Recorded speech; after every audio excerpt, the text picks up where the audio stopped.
warahmatullahi wabarakatuh.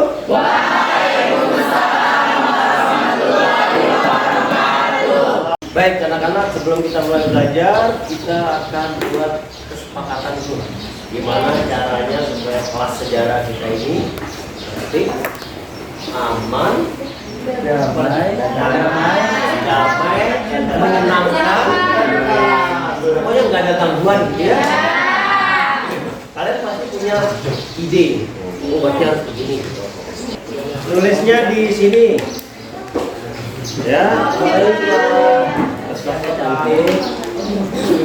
Tulisannya kecil aja dan bualan.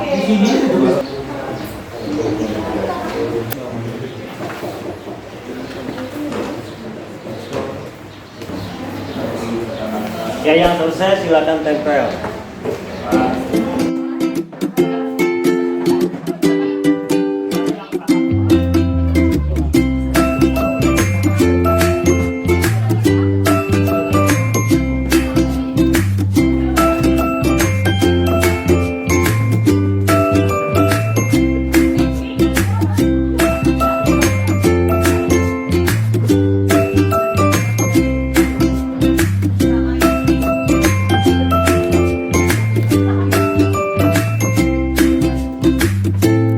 Assalamualaikum warahmatullahi wabarakatuh.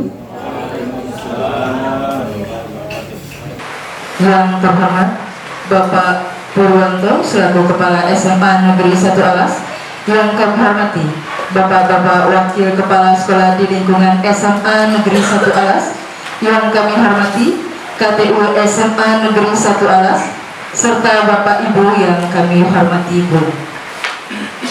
Pertama-tama, marilah kita panjatkan puja dan puji syukur kehadirat Allah Subhanahu wa Ta'ala karena berkat rahmat dan hidayahnya sehingga kita dapat berkumpul pada kesempatan hari ini dalam keadaan sehat walafiat. Salawat serta salam tak lupa kita haturkan kepada junjungan Nabi besar Muhammad Sallallahu Alaihi Wasallam yang telah membawa kita dari alam kegelapan menuju alam yang terang benderang seperti yang kita rasakan pada hari ini. Baik Bapak dan Ibu yang kami hormati, adapun susunan acara kita pada kegiatan hari ini yakni pembukaan, kemudian pembacaan doa, selanjutnya sambutan, selanjutnya pengimbasan modul 1.4 dan penerapan budaya positif di sekolah yang akan dipandu oleh Bapak Wahyudin. Selanjutnya rapat persiapan Hari Guru Nasional sekaligus evaluasi hasil supervisi. Selanjutnya tanya jawab dan yang terakhir penutup. Baik Bapak Ibu yang kami hormati, acara pertama yakni pembukaan. Marilah kita awali acara kita pada hari ini dengan sama-sama melakukan basmalah. Bismillahirrahmanirrahim. Acara selanjutnya yakni pembacaan doa. Dalam hal ini kami mohon kesediaan Bapak Sulaiman SAG untuk memimpin doa.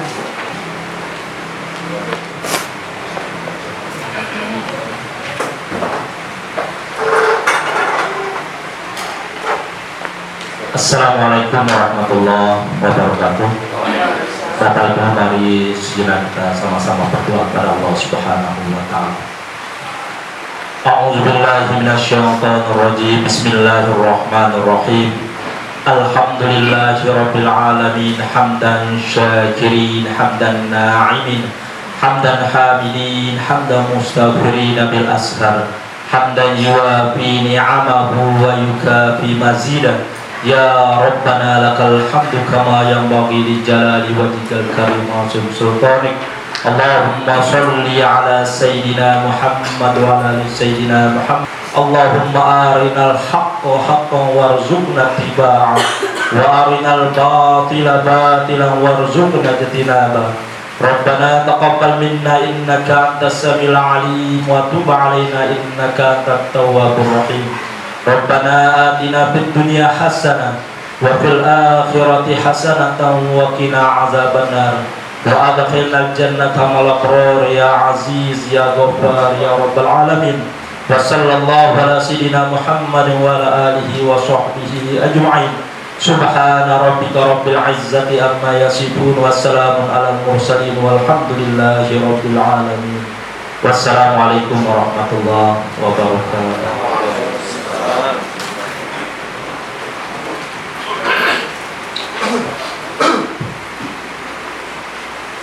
Amin, amin ya rabbal alamin. Kepada Bapak Sulaiman SAY kami ucapkan terima kasih.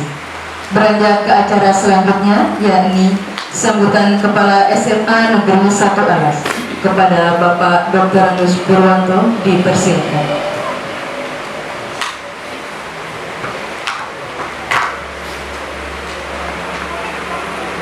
Assalamualaikum warahmatullahi wabarakatuh. Selamat siang, salam sejahtera kita semua.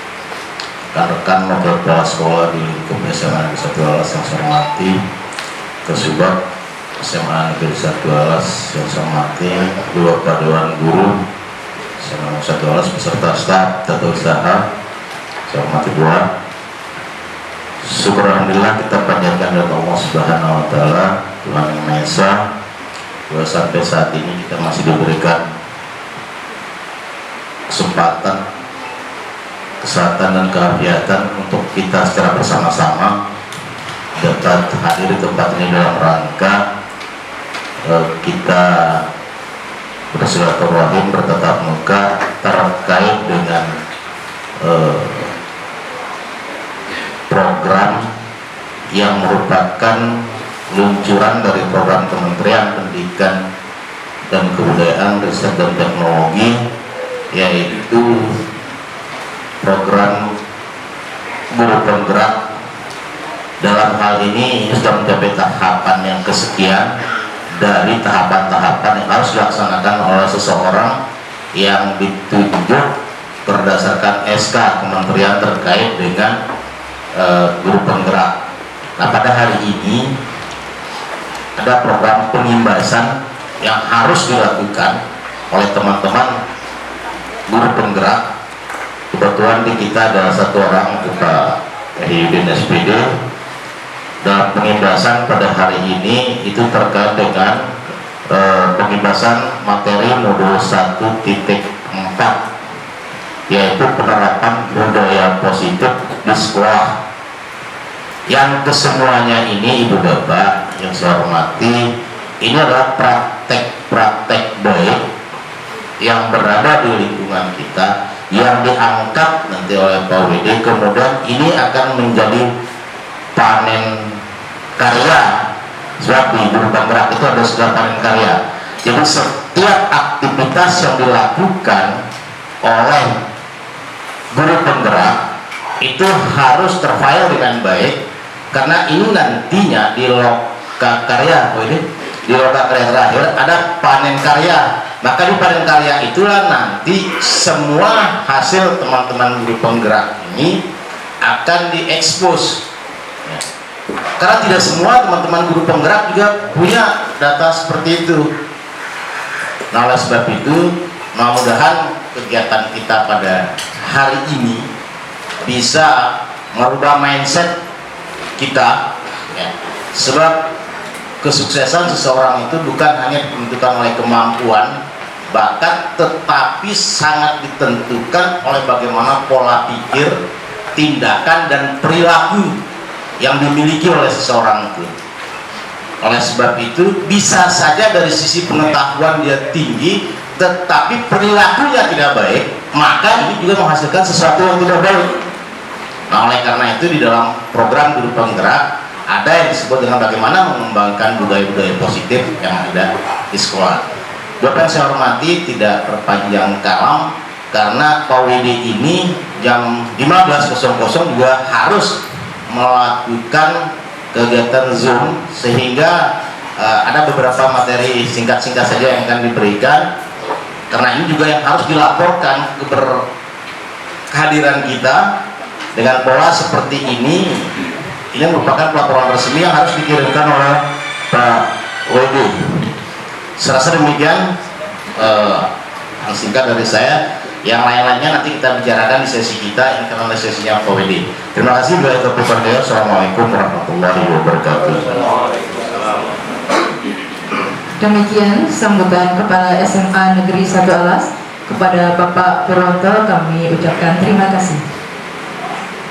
Beranjak ke acara selanjutnya, yakni pengimbasan modul 1.4, yakni penerapan budaya positif di lingkungan sekolah, yang akan dipandu langsung oleh Bapak Wahyudin SPD selaku calon guru penggerak angkatan ke-6. Kepada Bapak Wahyudin dipersilakan.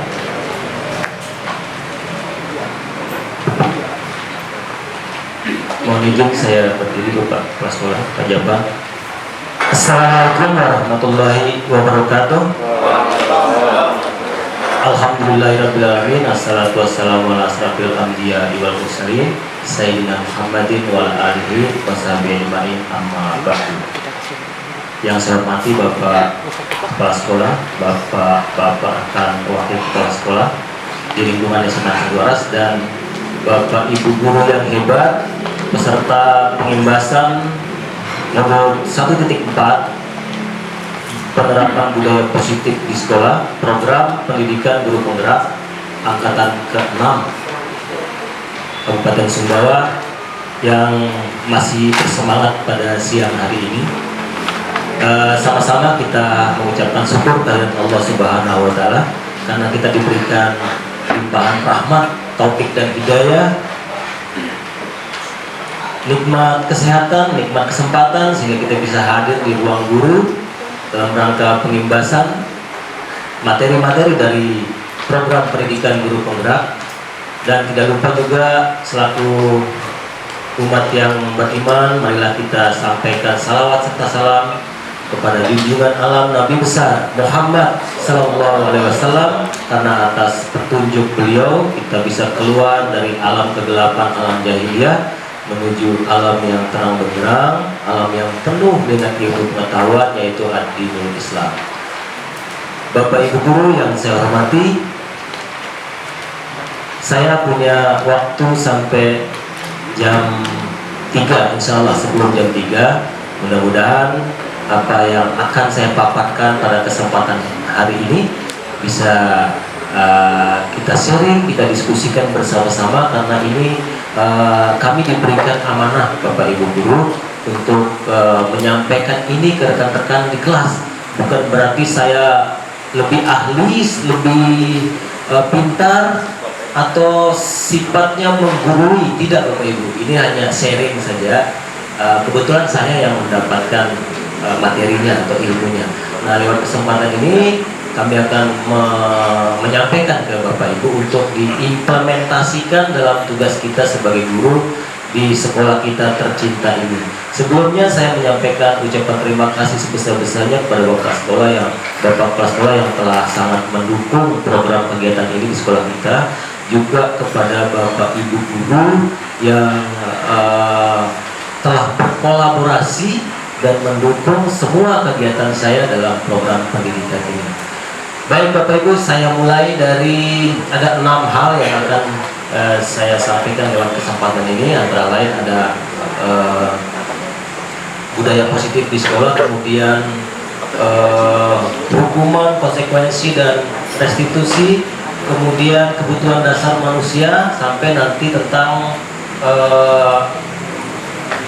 segitiga restitusi. Kita akan diskusikan secara bersama-sama. Baik Bapak Ibu, budaya positif apa yang sudah berjalan di sekolah kita, yang sudah kita bangun dengan sangat baik, nah itu diharapkan kita pertahankan dan kita tingkatkan lagi supaya kualitas pembelajaran di sekolah kita, lingkungan pendidikan di sekolah kita bisa mendukung terlaksananya pembelajaran di sekolah kita. Tapi sebelum saya mulai Bapak Ibu, seperti biasa ini kita lakukan di kelas-kelas supaya semangat ya Bapak Ibu. Kalau cara belajar itu orang cuma konsentrasi 20 menit Bapak Ibu, setelah 20 menit konsentrasinya turun. Maka perlu kita bangkitkan lagi, kita semangatkan lagi dengan cara, kalau saya bilang pagi tepuk tangannya 1 kali, Kalau saya bilang siang, tepuk tangannya 2 kali. Kalau saya bilang sore, tepuk tangannya 3 kali. Kalau malam, tidak ada tepuk tangan karena sudah tidur. Jadi tidak ada suara kalau malam ya. Paham ya Bapak Ibu? Oke. Dan nanti akan saya acak-acak. Ini untuk mengetes konsentrasi. Masih bangun atau tidak? Siap Bapak Ibu? Siap. Tepuk pagi, sore, malam. Ternyata masih ada suara sebelah sana Bapak Ibu. Iya, biasanya. Benar Yang biasa. Ini bakal mau petangan, Bang. Tangan. Sampai Lagi sekali, kita coba lagi sekali. Tepuk siang, sore, pagi, malam.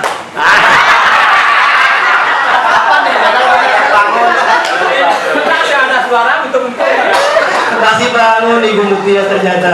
Masih nggak ada. Ya, terima kasih Bapak Ibu. Lanjut ke slide berikutnya Pak. Lanjut.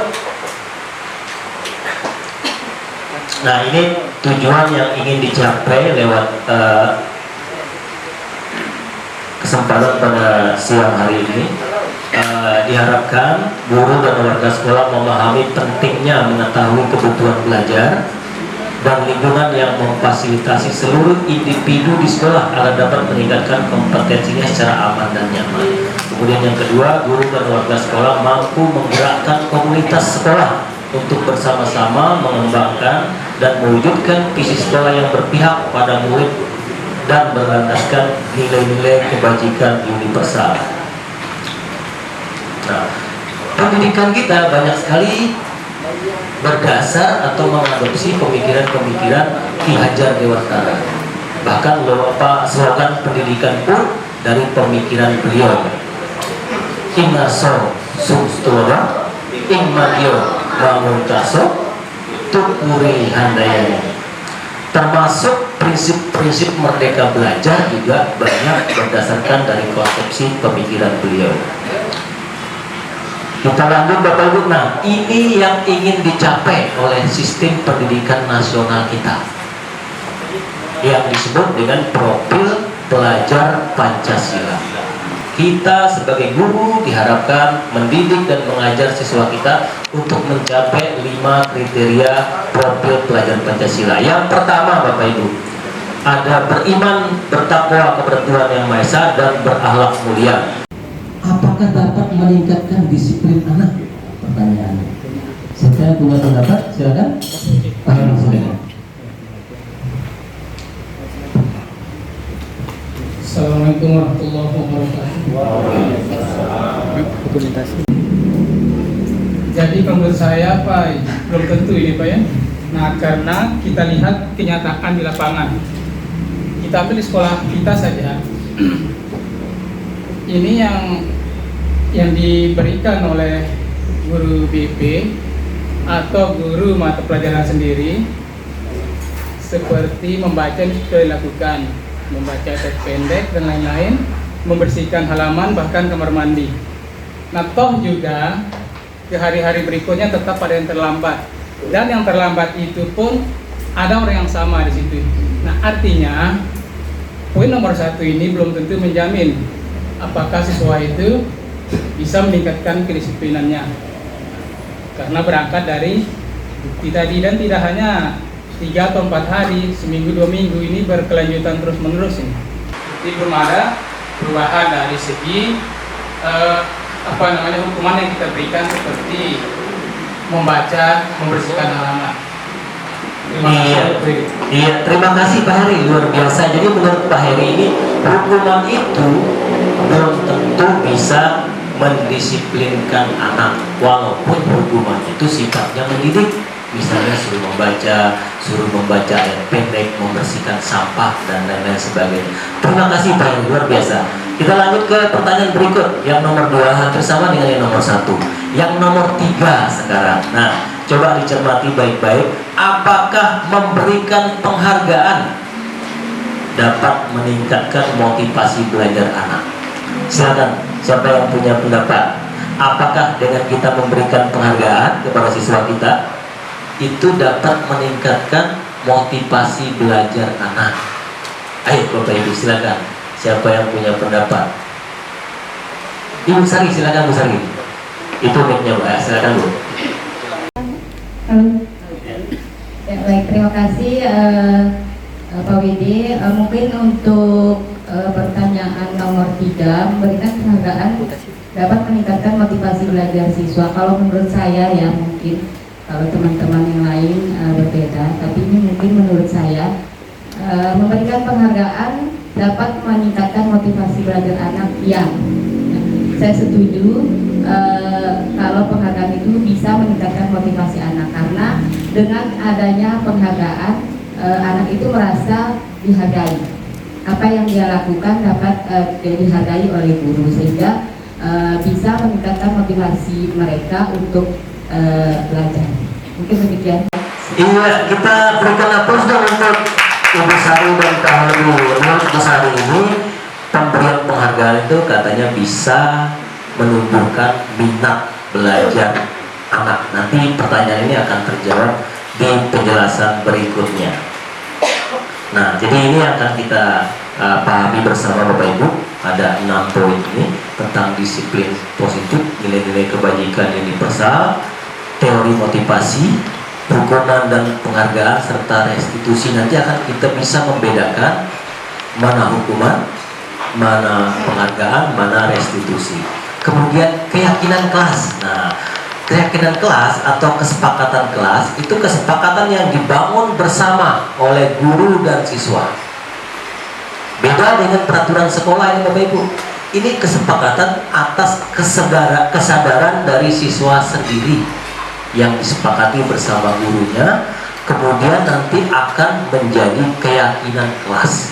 Setiap siswa yang melakukan pelanggaran, kita akan ingatkan dia bagaimana keyakinan yang kita buat kemarin. Nah, prosedurnya nanti akan kita praktek langsung Bapak Ibu. Kemudian yang keempat, kebutuhan dasar manusia, tentang apa sih kebutuhan dasar siswa kita sebelum melakukan pembelajaran. Jadi kalau di kelas kita itu ada pemetaan, oh ada kelompok yang sudah lancar, ada yang setengah lancar, ada yang belum lancar. Tentu saja strategi pembelajaran kita berbeda, tidak boleh diseragamkan, karena ada 3 kelompok siswa di kelas kita berdasarkan pemetaan. Itu yang disebut dengan kebutuhan dasar. Kemarin saya minta bantuan kepada Bapak Ibu untuk mengisi angket ya, yang saya share lewat grup WA guru-guru kemarin. Alhamdulillah ada 20 responden yang sudah mengisi. Nanti tidak apa-apa kita tampilkan Bapak Ibu, tidak apa-apa ya, untuk mengetahui si A itu kebutuhan dasarnya apa, si B apa, dan seterusnya. Kemudian tentang restitusi, 5 fungsi kontrol. Sebagai guru, sebenarnya fungsi kontrol kita itu sebagai apa? Dan yang terakhir tentang segitiga restitusi. Nah, kita awali dengan disiplin dan nilai-nilai kebajikan universal. Coba bayangkan Bapak Ibu, bayangkan Bapak Ibu genggam tangannya. Genggam tangannya. Anggap ada barang berharga di dalam tangan Bapak Ibu. Pegang dengan kuat, jangan sampai lepas. Sudah ya? Kemudian teman di sebelah Anda akan merayu Anda untuk membuka tangan Anda. Ada yang dirayu dengan uang, dengan hadiah, ada yang dibujuk-bujuk, Kata-kata gombal ya, ada yang dengan kata-kata keras, ayo buka. Nah, karena itu barang berharga, maka digenggam dengan kuat. Kira-kira bagaimana perasaannya Bapak Ibu? Siapa yang akan membuka tangan itu? Ibu Rupiah mungkin punya pendapat itu? Ibu memegang yang barang berharga ini, ya. Kemudian ada orang lain, Pak El misalnya, ya, merayu ibu untuk membuka tangan ibu. Nah, siapa yang akan membuka tangan ibu? Dan kenapa ibu mau membuka atau kenapa ibu tidak mau membuka? Di dalam genggaman tangan ibu itu ada barang berharga. Nah, mungkin ada gambaran, silakan disampaikan dong. Saatnya jam Ya, terima kasih Pak Budi. Jadi kalau ini umpamanya tadi ibaratkan ada barang di tangan Bunda, ini ada orang lain ingin merebut, karena ini barang berharga, tentu saya tetap akan mempertahankannya. Kemudian tadi dikatakan umpamanya siapa yang akan membuka, ya saya tetap akan mempertahankan dan tidak akan dibuka oleh orang lain kecuali saya sendiri. Itu menurut saya. Terima kasih. Assalamualaikum. Kalian gimana dulu? Kalau saya Pakai mic, Pak. ya, terima kasih Pak Budi. Kalau saya misalnya saya menggenggam barang berharga, kemudian di samping saya ada yang mau merayu untuk diminta untuk dibuka, saya melihat orangnya dulu. Saya lihat orang siapa yang merayu saya. Kalau menurut saya orangnya adalah orang yang berharga juga hidup saya, ya pasti juga saya artinya yang saya percayai. Nanti saya akan buka juga untuk bersama-sama dengan dia. Tapi kalau orangnya yang menurut saya tidak yakin, saya tidak akan melihat ataupun menyentuhkan barang berharga tersebut. Mungkin itu mau. Terima kasih Pak. Luar biasa, terima kasih. Ini berbeda ya antara Ibu Mutia dengan kalian. Sah-sah saja dua persepsi ya. Jadi di sini inti dari wacana ini adalah tentang fungsi kontrol. Siapa yang berhak membuka genggaman tangan itu? Ini kita asosiasikan siswa, ya. Kita asosiasikan siswa. Siswa punya kendali atas dirinya sendiri. Perubahan itu kalau bisa berasal dari dalam dirinya sendiri, bukan oleh orang lain. Nah, bagaimana kalau siswa itu perlu pembenahan, misalnya ada hal yang perlu diperbaiki, maka dia juga harus menerima hal-hal baru yang berasal dari luar dirinya, seperti yang disampaikan oleh Pak Ria tadi. Jadi lebih lanjut nanti akan ada penjelasan di slide berikutnya Bapak Ibu. Nah, ini anggapan kita, miskonsepsi kita selama ini menurut William Glasser dalam buku Control Theory. Yang pertama, ilusi guru mengontrol murid. Pada dasarnya kita tidak dapat memaksa murid untuk berbuat sesuatu jikalau murid tersebut memilih untuk tidak melakukannya. Walaupun tampaknya guru sedang mengontrol perilaku murid. Hal demikian terjadi karena murid sedang mengizinkan dirinya untuk dikontrol. Yang kedua, ilusi itu bayangan ya. Bayangan itu belum tentu benar. Ilusi bahwa semua penguatan positif efektif dan bermanfaat. Penguatan positif atau bujukan adalah bentuk-bentuk kontrol. Segala usaha untuk mempengaruhi murid agar mengulangi suatu perilaku tertentu adalah suatu usaha untuk mengontrol murid tersebut. Dalam jangka waktu tertentu, kemungkinan murid tersebut akan menyadarinya dan mencoba untuk menolak bujukan kita, atau bisa jadi murid tersebut menjadi tergantung pada pendapat sang guru untuk berusaha. Yang ketiga, ilusi bahwa kritik dan membuat orang merasa bersalah dapat menguatkan karakter. Menggunakan kritik dan rasa bersalah untuk mengontrol murid menuju pada identitas gagal. Mereka belajar untuk merasa buruk tentang diri mereka. Dan yang terakhir, ilusi bahwa orang dewasa memiliki hak untuk memaksa. Guru punya hak memaksa terhadap muridnya. Perilaku memaksa tidak akan efektif untuk jangka waktu panjang, dan sebuah hubungan permusuhan akan terbentuk. Hati-hati Bapak Ibu, kalau kita menggunakan otoritas kita sebagai orang dewasa yang punya hak untuk memaksa, nanti pada diri anak akan muncul rasa benci dan permusuhan. Ini menurut William Glasser tentang miskonsepsi teori kontrol. Nah, disiplin menurut arti kata sebenarnya artinya belajar Bapak Ibu, dari bahasa Latin ini. Cuma mengalami pergeseran arti menjadi sesuatu yang dilakukan seseorang pada orang lain untuk mendapatkan kepatuhan. Kecenderungan umum adalah menghubungkan kata disiplin dengan ketidaknyamanan, bukan dengan apa yang kita hargai atau pencapaian suatu tujuan yang mulia. Ada pergeseran dari asal usul katanya zaman Yunani kuno dulu, pada waktu Sokrates dan Plato melaksanakan pengajaran kepada anak didiknya. Nah, ini dia nilai-nilai kebajikan universal yang ingin kita wujudkan bersama-sama Bapak Ibu, yang disebut dengan profil pelajar Pancasila tadi. Kita ke depan akan semakin akrab dengan kata-kata ini: beriman, bertakwa kepada Tuhan Yang Maha Esa dan berakhlak mulia, mandiri, bernara kritis, berkebinekaan global, bergotong royong, dan kreatif, atau disebut dengan profil pelajar Pancasila. Nah, ini tadi Bapak Ibu yang saya sampaikan. Kita akan membedakan mana hukuman, mana diawali dengan teori motivasi, kemudian hukuman, penghargaan, dan restitusi. Teori motivasi manusia ada 3.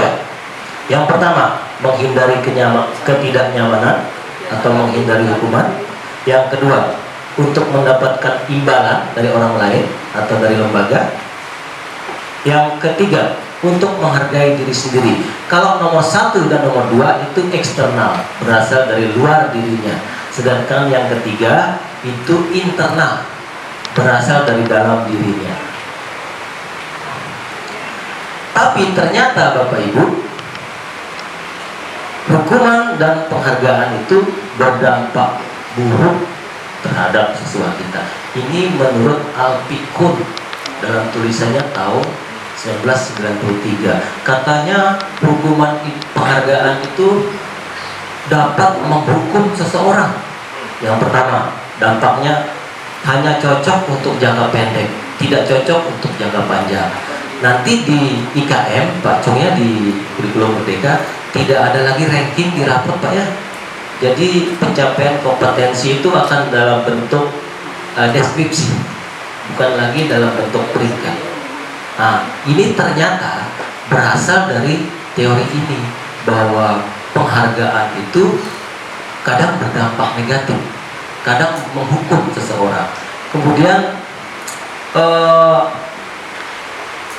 penghargaan menghukum, penghargaan mengurangi ketepatan. Ada sebuah riset yang dilakukan oleh Alpikun terhadap 2 kelompok siswa untuk mengingat kata-kata. Untuk kelompok A mengingat kata-kata, tapi dia diberikan lewat berupa permen.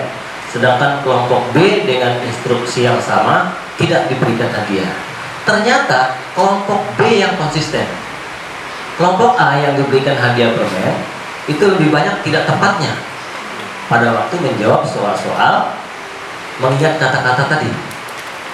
Nah, jadi ini bukan teori yang dibuat-buat, ini berdasarkan riset dan pengamatan. Kemudian penghargaan tidak efektif. Penghargaan juga merusak hukuman. Nah, ini tentu mengagetkan Bapak Ibu, ya. Selama ini kita senang memberikan penghargaan kepada siswa, tapi ternyata bisa merusak hubungan kita dengan siswa. Misalnya, penjelasannya begini. Di kelas itu ada peringkat 1 yang dapat hadiah, biasanya, ya, peringkat 1 sampai 6. Maka siswa yang berada di luar peringkat itu akan merasa buruk tentang dirinya. Dia merasanya dirinya tidak mampu dan berhenti mencoba. Akan muncul rasa tidak suka kepada siswa-siswa yang mendapat peringkat 1 sampai 6. Semacam rasa iri. Nah, ini yang disebut dengan oleh Alpikun itu, bahwa penghargaan itu bisa merusak hubungan. Di kelas itu akan terbentuk persaingan sehingga terjadi kecemasan bagi sebagian siswa dalam persaingan tersebut. Penghargaan juga menurunkan kualitas. Penghargaan dapat mematikan kreativitas, dan penghargaan merusak motivasi intrinsik siswa. Ini sekali lagi berdasarkan riset dan pengamatan dari Alpikun. Nah, coba kita jawab pertanyaan ini Bapak Ibu. Nah, menurut Bapak Ibu, yang pertama, mencatat 100 kali dalam buku kalimat Saya tidak akan terlambat lagi karena terlambat ke sekolah. Apakah ini termasuk hukuman atau konsekuensi? Ibu Pat bilang hukuman. Yang lain? Hukuman apa konsekuensi?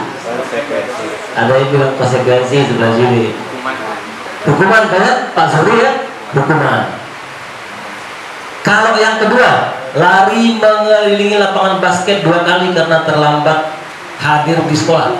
Hukuman apa konsekuensi? Pak Cung? Hukuman. Betul Pak. Yang pertama tadi hukuman, yang kedua juga hukuman. Yang ketiga, murid diminta untuk push up 15 kali karena tidak menggunakan masker ke sekolah. Hukuman apa konsekuensi? Yang beragam, Ibu, gimana? Hukuman Bu ya? Hukuman. Iya betul. Hukuman fisik ya, push up 15 kali. Nah yang berikutnya, menggantikan kertas tugas temannya yang telah dicoret-coret. Hukuman atau konsekuensi? Konsekuensi karena dia mencoret-coret buku temannya. Membersihkan tumpahan air di meja tulis karena tersenggol pada saat belajar. Iya betul, konsekuensi. Murid disuruh untuk mengenakan sepatu seharian di sekolah karena tidak mengenakan sepatu hitam. Oh ini maksudnya murid disuruh untuk tidak mengenakan sepatu seharian. Jadi suruh copot sepatunya karena sepatunya tidak berwarna hitam sesuai dengan aturan. Hukuman apa konsekuensi? Iya betul Bapak Ibu. Nah yang terakhir, lari mengelilingi lapangan basket 2 kali karena terlambat 10 menit di pelajaran olahraga. Hukuman apa konsekuensi? Yang dulu olahraga? Konsekuensi. Karena pelajaran dia sini. Nah, keluhnya Bapak Ibu ya, keluhnya ya, kalau hukuman itu sifatnya mendadak, tiba-tiba. Kalau konsekuensi itu dibangun berdasarkan kesepakatan. Kalau terlambat begini. Ya. Kalau kamu melakukan ini, maka konsekuensinya ini. Jadi ada kesepakatan bersama kalau konsekuensi. Kalau hukuman sifatnya mendadak, spontan, searah ya. Suka atau tidak suka, siswanya harus menerima. Jadi yang terakhir adalah konsekuensi ya, betul Bapak Ibu. Nah ini bedanya Bapak Ibu, bisa dilihat di tabel berikut. Perbedaan antara hukuman dan konsekuensi. Hukuman itu sesuatu yang menyakitkan, harus terjadi. Sedangkan konsekuensi sesuatu yang harus terjadi. Hukuman membuat anak-anak sakit fisik maupun hatinya untuk jangka waktu yang lama. Sedangkan konsekuensi, anak menghargai disiplin. Kemudian hukuman sifatnya paksaan, konsekuensi sifatnya stimulus atau tanggapan. Bisa dilihat di tabel berikut. Nah ini juga perbedaan antara hukuman, konsekuensi, dan restitusi. Khusus untuk restitusi sendiri, Bapak Ibu mungkin sudah menyaksikan video yang tugas saya kemarin, bagaimana praktek penanganan kasus siswa dengan menggunakan langkah. Jadi menurut Ki Hajar Dewantara itu, merdeka itu artinya tidak hanya terlepas dari perintah, akan tetapi juga cakap buat memerintah dirinya sendiri. Siswa sebagai subjek pendidikan diharapkan bisa memerintah atau bertanggung jawab terhadap dirinya sendiri. Nah, sekarang kita ke keyakinan kelas Bapak Ibu. Pak El, mungkin kita bisa langsung praktek. Ya, nah kita prakteknya online ya Bapak Ibu ya. Ada jaringan internetnya di online. Nah, kita praktek online. Anggap ini kelas, ya Bapak Ibu jadi siswanya, saya gurunya. Kemudian saya minta usulan dari siswa-siswa, kita curah pendapat ini. Bagaimana caranya supaya kelas kita itu aman, kondusif, tertib, lancar. Nah, pasti ada usulan, satu orang satu usulan. Caranya menulis di Padlet. Pak L akan membagikan linknya. Jadi pakai, kalau ibu-ibu mau, bapak ibu mau mempraktekkan ini di kelasnya bisa. Tinggal klik www.padlet.com atau padlet.com. Ini gratis bapak ibu. Pada waktu login nanti pilih yang free, jangan pilih yang berbayar. Nah, ini linknya akan dibagikan oleh Pak R lewat grup WA. Tinggal klik linknya.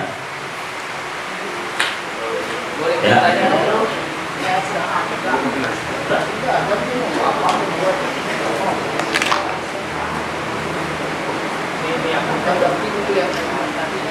Tunggu dibagikan linknya dulu Pak. Dibagikan linknya dulu sama saya. Jadi Bapak Ibu bisa mengusulkan satu usulan bagaimana supaya kelas kita itu lancar, aman, kondusif, tertib dan lain sebagainya. Oh belum. Ini baru linknya akan dibagikan oleh Pak R. Jangan lupa di atasnya tulis nama dulu supaya kita tahu, nanti akan tampil semua di situ. Siswa A usulannya ini, siswa B usulannya ini dan seterusnya. Bisa tanya dulu Pak sebentar. Oh ya, boleh Pak Ji? Bingung saya bingung. Bingung Pak Ji. Bingung apa sudah kan namanya itu diskusi. Iya. Harus tanya aja Pak Ji supaya jelas. Assalamualaikum warahmatullahi wabarakatuh. Waalaikumsalam. Sebelumnya saya mohon maaf barangkali ini mengganggu, tapi insya Allah tidak. Yang pertama ini saya ingin tanya tentang kegiatan materi yang kita bahas saat ini apa sebenarnya kita mau tuju, itu satu. Yang kedua, yang saya petik tadi itu tentang disiplin dan motivasi, kalau tidak salah pada awal mula. Kita tahu bahwa motivasi itu, kalau kita berbicara definisi motivasi belajar, itu merupakan faktor psikis yang bersifat non intelektual. Artinya apa? Motivasi itu akan timbul jika guru memahami apa yang dia buat. Contoh, terlambat datang, siksaan senang, basic, itu tidak akan hal yang tidak bisa menimbulkan hal jerah pada siswa. Kenapa? Betul. Karena sumber daya guru itu kita ini belum maksimal. Artinya dia belum memahami dirinya siapa dia. Belum memberikan contoh yang baik. Salah satu. Betul. Yang kedua, siswa ini dia belum memahami dirinya. Artinya apa? Guru agama harus lebih fokus lagi. Itu satu. Memahami diri mereka dalam menumbuhkan motivasi. Apa yang menyebabkan motivasi itu timbul? Ini kan akibat semua yang kita bicara. Bagaimana kami guru ini bisa berbuat maksimal sehingga menumbuhkan motivasi diri siswa, itu intinya. Tentu memberikan kegiatan yang menyenangkan. Hadiah termasuk. Kenapa hadiah itu dibatalkan sekarang? Penghargaan bisa Di saat-saat tertentu tetap dibutuhkan penghargaan. Alhamdulillah kalau begitu kita hilang. Nah, oleh karena itu saya sedikit bingung terima apa. Jadi apa yang saya sampaikan ini biar saya lebih paham tentang apa yang Pak bawa hari ini. Jadi intinya secara umum berdasarkan pengalaman saya sebentar lagi sudah mau pensiun. Itu rata-rata mereka tak memahami dirinya karena agamanya kurang. Cocok. Dari orang tua sudah tidak ada, di guru juga tidak ada. Akhirnya disuruh tulis saja. Jadi jangan heran nanti besok ulang lagi Pak. Iya. Jadi saya usulkan melalui Bapak guru penggerak bahwa motivasi itu tolong gurunya nanti dinaikkan Pak masalah kegiatan imtaknya begitu kira-kira. Iya. Jadi jangan murid saja begitu. Sehingga kita memahami bagaimana proses mengajar yang menyenangkan, yang memiliki sumber daya sebenarnya guru seperti apa. Jadi mohon maaf ini hanya usulan, lebih kurang mohon maaf. Assalamualaikum warahmatullahi wabarakatuh. Waalaikumsalam. Terima kasih Pak Ji. Ini Bapak kita ini memberikan penguatan yang luar biasa ini. beliau sudah menjelang pensiun, tinggal berapa tahun Pak? 2 tahun aja. Nah, jadi banyak pengalaman berharga dari beliau. Menurut beliau, ya, motivasi itu bisa dari siswa, bisa dari guru. Karena ada siswa yang latar belakangnya maaf Pak Ji, yang kurang pendidikan di rumah, apapun strategi di sekolah kita kadang-kadang tidak mempan. Betul sekali Pak Ji, itu pengalaman yang kami rasakan. Dan guru juga harus bisa menjadi contoh yang baik agar bisa ditauladani oleh murid-muridnya. Dan harapan beliau ini supaya kita sebagai guru meningkatkan kompetensi kita ya. Jadi bukan hanya siswa saja yang intak tadinya, kita juga perlu meningkatkan kemampuan iman dan takwa kita. Terima kasih banyak Pak Ji. Sudah ada yang mengisi Bapak Ibu? Silakan. Link yang dibagikan. Nah, silakan tulis 1 usulan. Mungkin supaya tidak sama, bisa lihat dari Pak Samsul sudah masuk itu. Pak Samsul mengusulkan tidak tidur di kelas ketika belajar. Rian mengusulkan tidak ribut saat guru menjelaskan. Jangan sampai gurunya yang tidur. Silakan yang lain. Ini bisa dipraktekkan di kelasnya Bapak Ibu. Kalau misalnya tidak ada waktu di luring, bisa secara online untuk membangun kesepakatan kelas. Tulislah salah satu usulan kesepakatan kelas. Pak Daniel sudah masuk. Tidak boleh membawa makanan ke dalam kelas. Kan tuh bilang ada capus kok. Ini semua bisa mengedit Bapak Ibu, jangan menghapus punya temannya. Jangan menghapus punya temannya. Karena semua bisa mengedit. Yang nggak setuju dihapus oleh temannya jadi.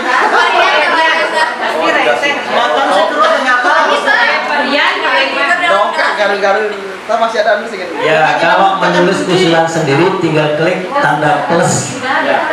Ya, kalau di PC itu sebelah pojok bawah, kalau Androidnya di tengah tanda plus.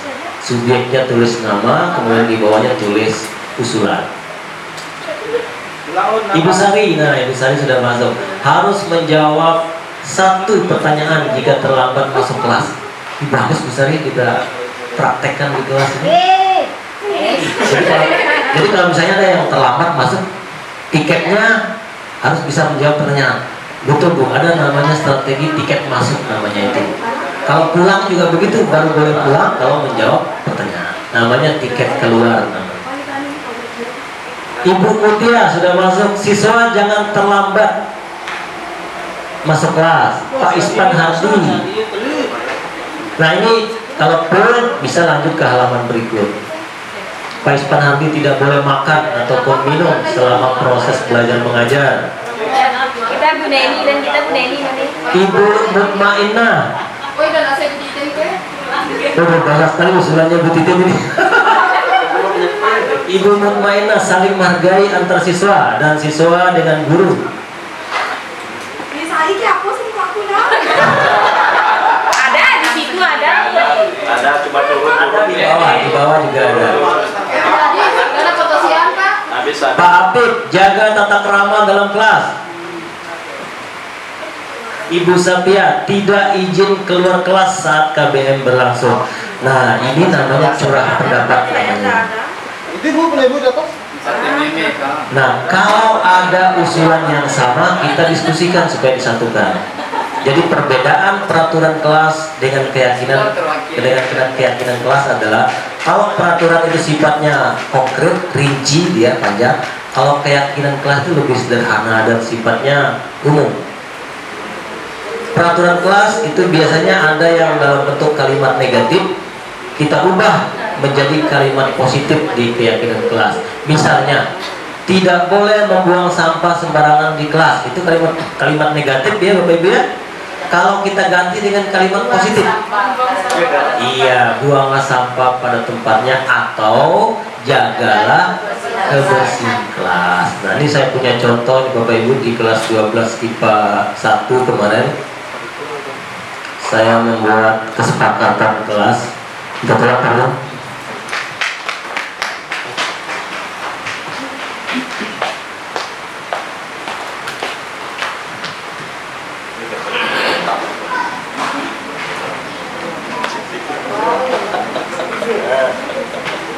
Ini Bapak Ibu kesepakatan saya dengan kelas 12 IPA 1 ya.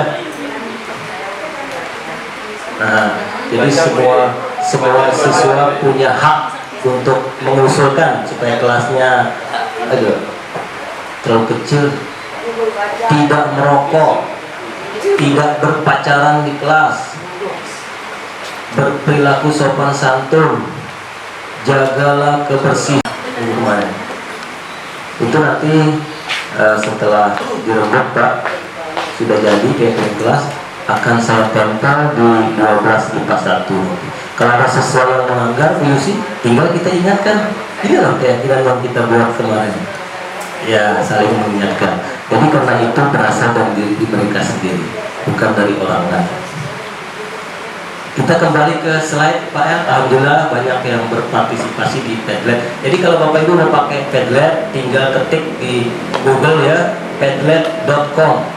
Kemudian kalau mau pertama login, pilih yang free, jangan yang berbayar. Nah, ini contoh. Kenapa harus menggunakan helm bila mengendarai kendaraan? Agar tidak pecah kepalanya, katanya Pak Pak Apil. Ya. Mengapa kita punya aturan 3M? Gunakan masker, mencuci tangan, menjaga jarak. Ini kaitan dengan protokol COVID. Biar tidak corona. Mengapa kita memiliki peraturan harus datang tepat waktu pada saat mengikuti pelatihan? Nah, ini ya. Ini contoh peraturan ya, ini contoh peraturan. Jadi prosedurnya atau alurnya adalah dari peraturan kelas, kemudian menjadi keyakinan kelas, kemudian semua kelas sudah punya keyakinan, terjadi pembiasaan-pembiasaan, maka terciptalah lingkungan yang positif di sekolah kita, dan itu akan menjadi budaya positif. Budaya itu yang kita lakukan berulang-ulang dan terus-menerus, maka akan menjadi karakter, menjadi budaya. Nah, ini contoh kesepakatan kelas Bapak Ibu, banyak sekali macamnya. Jadi terserah kesepakatan antara guru dengan siswanya. Dibuat dengan kemasan layout yang menarik. Siswa itu biasanya senang yang warna-warni biasanya. Buat dibingkai, tempel. Nah, ini contoh kesepakatan kelas Bapak Ibu, banyak sekali macamnya. Jadi terserah kesepakatan antara guru dengan siswanya. Dibuat dengan kemasan layout yang menarik. Siswa itu biasanya senang yang warna-warni biasanya. Buat dibingkai, tempel di kelasnya. Nah, ini perbedaan peraturan dengan keyakinan. Misalnya, selalu kembalikan buku ke tempatnya, bunyi aturannya itu. Nah, kita ubah keyakinan kelas menjadi tanggung jawab. Dilarang melakukan kekerasan, diubah menjadi keselamatan atau menghormati orang lain. Jangan berlari di kelas atau di koridor, diganti dengan keselamatan atau keamanan. Karena kalau berlari itu biasanya menabrak atau mengganggu orang lain. Nah, kebutuhan dasar manusia. Saya ulang sekali lagi Bapak Ibu, kenapa ini kita perlu memahami apa kebutuhan siswa kita, agar kita mengetahui di kelas kita itu, oh ada siswa yang kelompoknya ini, yang belum siap untuk belajar, ada yang sudah siap, ada yang setengah siap. Nah, tentu saja strategi kita harus berbeda-beda. Seperti angket yang pernah diisi kemarin, bisa ditampilkan Pak El? Ada contoh angket untuk mengetahui kebutuhan dasar manusia. Sebenarnya ada 5 kebutuhan dasar manusia. Kebutuhan akan rasa kasih sayang atau rasa ingin diterima, kebutuhan akan kebebasan, kebutuhan akan penguasaan, dan kebutuhan akan kesenangan. Ini ada Pak Amni, Ibu Meta, Ibu Pak Sulaiman, Ibu Yuni, Pak Ispan. Ada 20 orang ya responden kemarin yang mengisi. yang ditebalkan itu berarti skor tertingginya. Kalau skor tertinggi berarti kebutuhan dasarnya di situ. Misalnya nomor 1 sampai 10 pada angket, apabila skornya tinggi di nomor 1 sampai 10, maka kebutuhan dasarnya adalah kasih sayang dan rasa ingin diterima. Coba kita lihat siapa-siapa yang kebutuhan dasarnya perlu perhatian, perlu kasih sayang. Oh, termasuk saya di situ. Termasuk Pak Ibu Pak, ternyata Ibu Pak Mawati ternyata. Karena Ibu Pak ini Pak Jowo senang diperhatikan. Misalnya contohnya, aduh jilbabnya hari ini bagus loh, warnanya ungu bagus. Ya, memberikan pujian, mendekati itu perhatian namanya. Kemudian ada Pak Ibu Maria juga. Ibu Maria ini kebutuhannya dirasa kasih sayang dan ingin diterima. Yang di terakhir nomor 31 sampai 40 Pak ya. Kebutuhan apa itu Pak ya? Kesenangan ya. Pak Wahyo skornya di kesenangan Pak Wahyo. Ini secara psikologi, kalau anak yang skornya tinggi di kesenangan biasanya suka belajar sambil bersenandung biasanya Pak, sambil mendengarkan musik biasanya seperti itu. Ya hiburan, ya suka dengan hiburan. Nah ini contoh angket Bapak Ibu ya, untuk mengetahui kebutuhan dasar siswa. Ada juga yang disampaikan oleh Pak Muhlis kemarin Pak Cok di penguatan IKM tentang angket minat belajar siswa, mana yang suka dengan visual ya, menonton video biasanya, mana yang suka dengan mendengarkan, dan mana yang suka dengan mempraktekkan atau kinestetik. Nah itu ada angketnya juga. Ada filenya dari Pak Muhlis kemarin Pak Cuk? Di linkan itu kan ada, dikasih link waktu itu kan. Oh dikasih link Bu dia? Ya ada di grup SMA itu kan. Mudah-mudahan ada angketnya Pak ya, bisa kita salin nanti untuk kita praktekkan. Jadi paham Bapak Ibu ya? Ini mengenai kebutuhan dasar siswa. Lanjut Pak. Nah, sedikit lagi Bapak Ibu, sedikit lagi. Ini dia tadi 6245 kebutuhan dasar manusia. Nah ini contoh kalimat. Ibu guru tadi menyapaku hari ini, padahal aku memakai. Ibu guru tidak menyapaku hari ini, padahal aku pakai jepit rambut baru loh. Nah ini yang mana kira-kira? Kasih sayang. Sayang ya. Aku sebel gambarku tidak rapi, malah ibu guru nunjukin ke teman-temanku di depan kelas. Yang mana ya? Kasih sayang, kebebasan, kesenangan, atau kekuasaan. Aku sebel gambarku tidak rapi, malah ibu guru nunjukin ke teman-temanku di depan kelas. Berarti dia tidak suka ya? Tidak suka ya? Jengkel berarti berkaitan ya kesenangan ya Pak ya. Nah itu ini hanya contoh saja untuk membedakan. Nah ini tentang fungsi kontrol Bapak Ibu. Kita punya video Pak Ervana, silahkan ditanyakan. Di tangan Bapak Ibu sudah dibagikan kertas tadi. Kata Pak Suhri tadi kertas kenaikan gaji tadi. Itu untuk menulis Bapak Ibu kira-kira selama ini fungsi kontrol Bapak Ibu di mananya dari 5 fungsi kontrol yang akan disampaikan oleh video ini. Silakan disimak baik-baik Bapak Ibu. Nanti tolong ditulis sejujurnya fungsi kontrol Bapak Ibu itu di apa saja. Dan nanti kami minta Bapak Ibu untuk maju ke depan untuk melakukan refleksi, mengungkapkan perasaan Bapak Ibu tentang fungsi kontrol yang dilakukan selama ini. Salam bahagia Ibu dan Bapak guru hebat. Dalam penerapan disiplin positif restitusi, salah satu program yang dikembangkan adalah 5 posisi kontrol. 5 posisi kontrol dalam restitusi adalah proses perjalanan seorang pendidik agar dapat mengenali dirinya. Pada video kali ini, kita akan membahas tentang 5 posisi kontrol yang dikembangkan oleh Diane Goosen dan contoh penerapannya.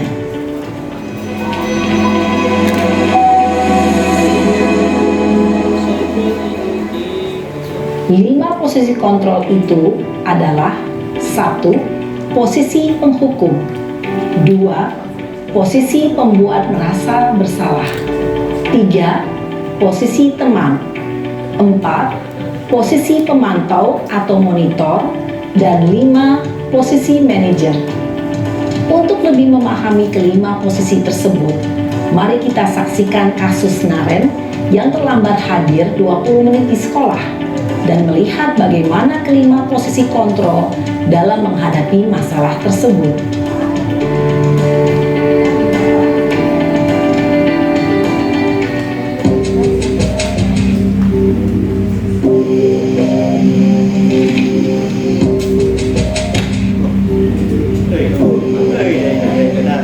Naren! Sini kamu! Selamat pagi, Bu. Selalu terlambat. Kamu deh, pasti terlambat. Maaf, Bu. Saya Apa? Apa coba? Alasan kamu apa lagi? Kapan sih kamu tidak terlambat? Malas sekali ya kamu jadi anak. saya Dasar pemalas. Gak kapok-kapok sih kamu. Sudah berapa kali terlambat? Sana, kamu keliling lapangan basket 2 kali. Kenapa saya harus keliling lapangan basket, Bu? Kenapa? Kamu melawan ibu? Berani-beraninya jawab. Sudah terlambat, masih berani jawab pula. Sekarang, keliling lapangan basket 5 kali sekalian. Biar kapok. Cepat. Pergi sana ke lapangan basket. Posisi penghukum biasanya berbicara dengan nada tinggi, menghardik, menunjuk-nunjuk, menyakiti, dan menyindir. Hukuman bisa berupa fisik maupun psikis. Ibu dan bapak guru hebat. Dampak yang terjadi pada murid ketika guru berada pada posisi penghukum adalah murid cenderung akan memberontak, bahkan menyimpan dendam.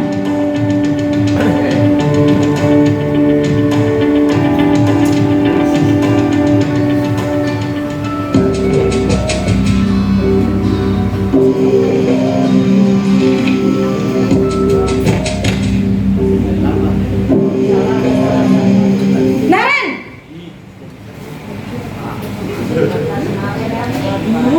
Selamat pagi, Bu. Naren. Kamu kenapa terlambat lagi, nak? Ya Tuhan, Naren. Kamu senang ya bikin ibu susah ya? Kalau kamu terlambat lagi, nanti ibu yang ditegur bapak kepala sekolah, nak. Disangka ibu tidak bisa membina kamu. Duh, gimana ini? Maaf, Bu. Duh, Gusti Naren. Kamu suka ya kalau ibu ditegur bapak kepala sekolah? Terus, sekarang ibu harus tulis apa ini di buku absen? Ini kamu sudah sering terlambat loh. Ibu harus apa coba? Maaf, Bu. Maaf sekali. Ya sudah, lain kali jangan bikin ibu susah lagi ya, nak ya. Ibu tidak akan kuat lagi kalau kamu begini terus. Bisa jantungan kalau ibu ditegur bapak kepala sekolah. Sana cepat ke kelas. Maaf ya, Bu. Maaf sekali. Posisi pembuat rasa bersalah berbicara dengan nada tenang, cenderung lembut. Namun kata-kata yang diutarakan membuat murid merasa menjadi orang yang gagal, memandang buruk dirinya sendiri, merasa tidak berharga, dan tidak sanggup membahagiakan orang lain. Ketika guru mengambil posisi pembuat rasa bersalah, murid akan menganggap dirinya yang bersalah dan ia akan menyimpan emosi negatif tersebut di dalam dirinya.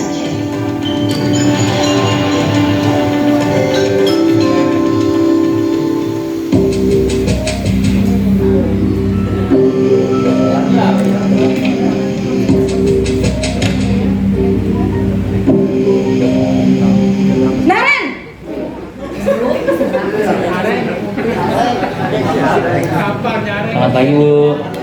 Wah, sudah jam berapa ini nak? Terlambat lagi ya sayang. Iya Bu, habis ibu saya lupa bangunkan saya Bu. Kamu malah menyalahkan ibu kamu. Kamu bukannya anak yang larinya paling kencang. Kok terlambat sih? Iya Bu, saya memang terlambat bangun tadi. Jadi biarpun saya lari kencang, tetap gak kekejar Bu. Ya sudah sana, nanti lain kali larinya lebih kencang lagi ya. Biar gak terlambat lagi. Bikin seneng ibu, demi ibu. Bisa kan? Bisa lah Bu. Ya sudah sana masuk kelas. Ibu beresin urusan absen kamu. Kamu ini ada-ada saja.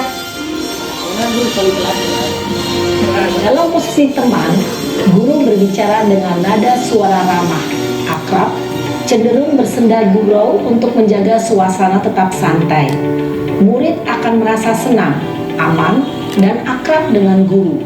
Identitas yang tercipta adalah identitas sukses atau berhasil.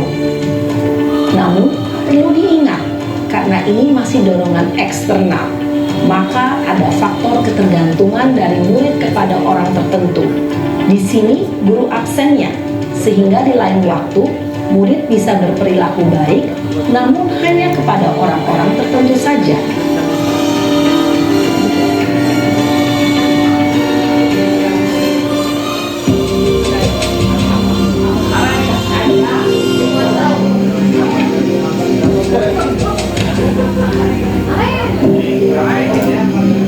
Naren!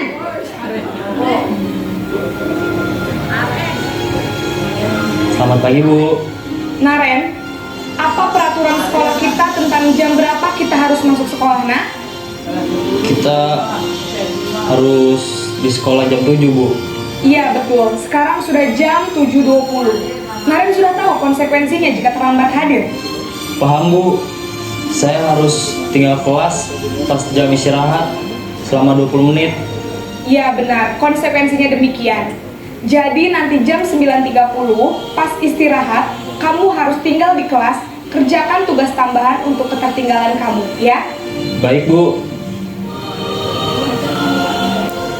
Posisi pemantau mengandalkan penghitungan atau data untuk mengontrol murid. Guru mengarahkan murid berdasarkan peraturan dan konsekuensi. Seorang pemantau menunjukkan bahasa tubuh dan ekspresi wajah yang datar dan cenderung formal.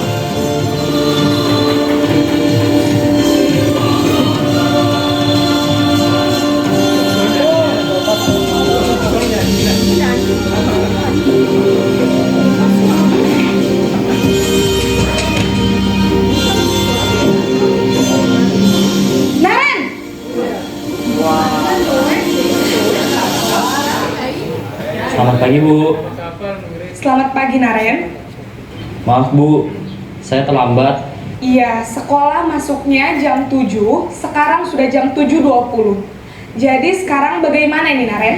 Maaf Bu, saya lupa setel alarm saya semalam.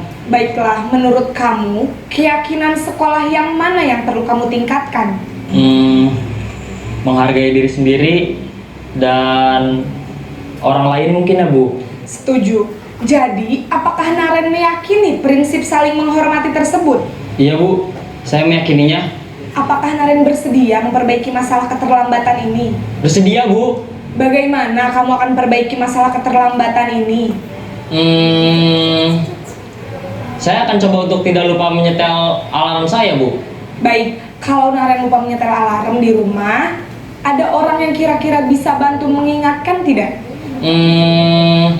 Ada Bu, kakak saya, Kak Ema. Ada lagi selain Kak Ema? Selain Kak Ema, ada ibu saya. Baik, jadi yang mengingatkan Naren adalah Kak Ema dan ibu kamu ya? Kira-kira akan mulai setel alarm kapan nih Naren? Setelah pulang sekolah, akan segera saya lakukan.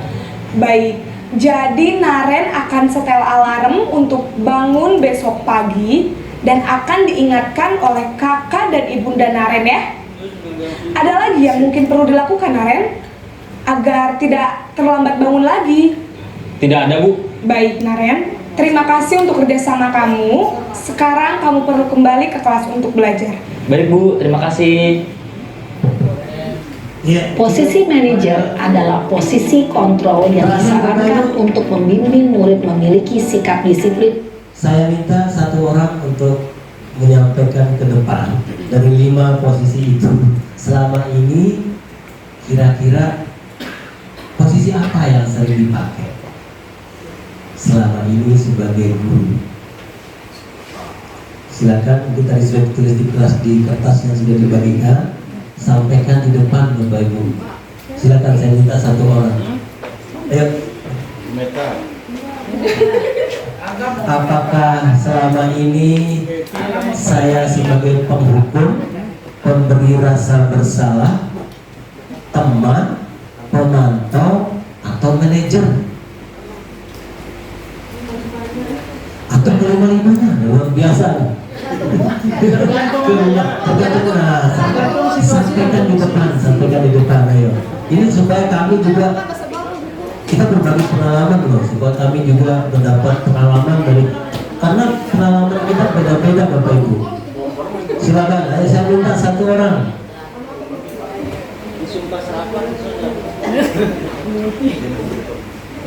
Pak Wahyu, ayo Pak, silakan Pak. Ibu Pak, ini calon Ibu PPG ini, sedang menempuh pendidikan PPG, luar biasa ini. Mari Bu. Di sini Bu, di sini Bu.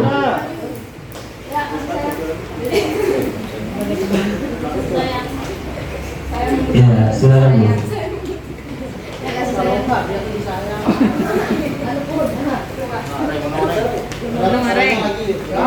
Mungkin gara-gara Naren sih perbedaannya. Assalamualaikum warahmatullahi wabarakatuh.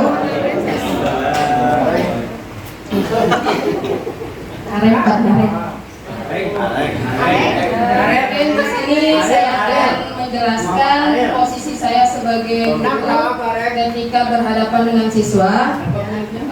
Yang selama ini saya lakukan lebih ke posisi yang ketiga, yaitu posisi sebagai teman. Kenapa? Karena ketika kita memposisikan diri kita sebagai teman dengan siswa, lebih siswa itu lebih terbuka dengan masalahnya mereka, baik itu masalah di dalam kelas ataupun masalah pribadi mereka. Ketika itu kita memposisikan diri kita sebagai teman. Dan ketika di dalam kelas kita mengajar pun lebih lebih enjoy, lebih santai, dan mereka juga menerima seperti itu. Mungkin seperti itu Pak. Dan kadang juga saya sebagai guru itu bisa menjadi penghukum ketika ada siswa yang sudah dinasehati beberapa kali tetapi tidak menghiraukan nasihat saya sebagai guru. Kadang juga saya sebagai penghukum, yaitu memberi hukuman kepada siswa yang saya bina. Mungkin itu saja Pak, terima kasih. Assalamualaikum warahmatullahi wabarakatuh. Waalaikumsalam. Kita beri tepuk tangan dong untuk Ibu Kak yang luar biasa. Ini pengalaman beliau, di perwakilan dari kita semua ya, bahwa kita selama ini mungkin mengambil posisi sebagai penghukum, sebagai pemberi rasa bersalah, sebagai teman, sebagai pemantau, dan sebagai manajer. Tapi posisi yang ideal Bapak Ibu adalah yang kelima, posisi manajer. Apakah posisi yang 4 tidak dilaksanakan? Tetap dilaksanakan pada kasus-kasus tertentu. Di saat tertentu kita bisa jadi teman untuk siswa kita. Kita bisa menerapkan hukuman untuk menegakkan tata tertib. Jadi mungkin itu Bapak Ibu yang bisa saya sampaikan pada kesempatan pagi ini, dari siang hari ini, dari 6 pembahasan sampai terakhir tentang langkah segitiga restitusi untuk menangani kasus siswa. Pada kasus Naren tadi, posisi terakhir, posisi manajer, dia sudah melaksanakan langkah segitiga restitusi. Apa ciri-cirinya? Segitiga restitusi Bapak Ibu, menanyakan keyakinan kelas, ada 3 langkah loh.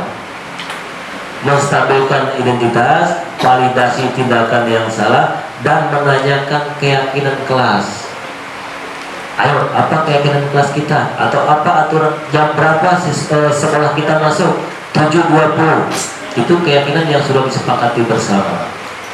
Terima kasih Bapak Ibu atas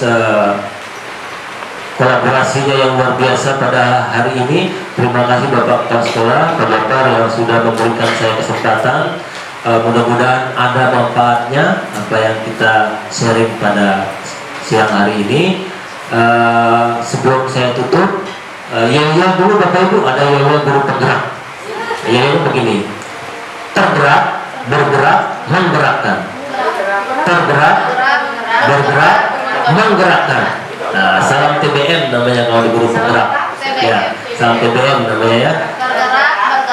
Tergerak, bergerak, menggerakkan.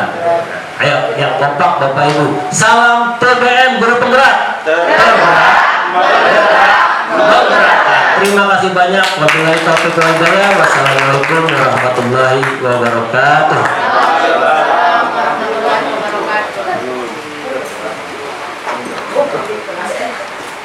Dari program yang telah dilaksanakan itu saya mendapatkan kesan positif, di mana beliau sudah dapat berbagi bersama dengan teman guru untuk dapat menciptakan nilai budaya positif pada siswa.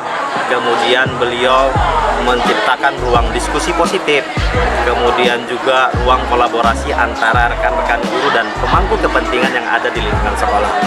Dengan dilaksanakannya program pengibasan oleh rekan kami Pak Wahyudin ini dapat memaksimalkan semua kolaborasi antara guru kemudian dengan siswa untuk dapat memaksimalkan penerapan nilai budaya positif ini.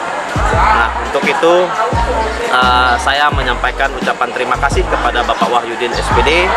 Mudah-mudahan nanti setelah beliau menyelesaikan program calon guru penggerak angkatan ke-6 ini, beliau dapat menjadi mesin penggerak untuk rekan-rekan guru untuk dapat berbagi dalam meningkatkan kualitas pendidikan yang ada di sekolah.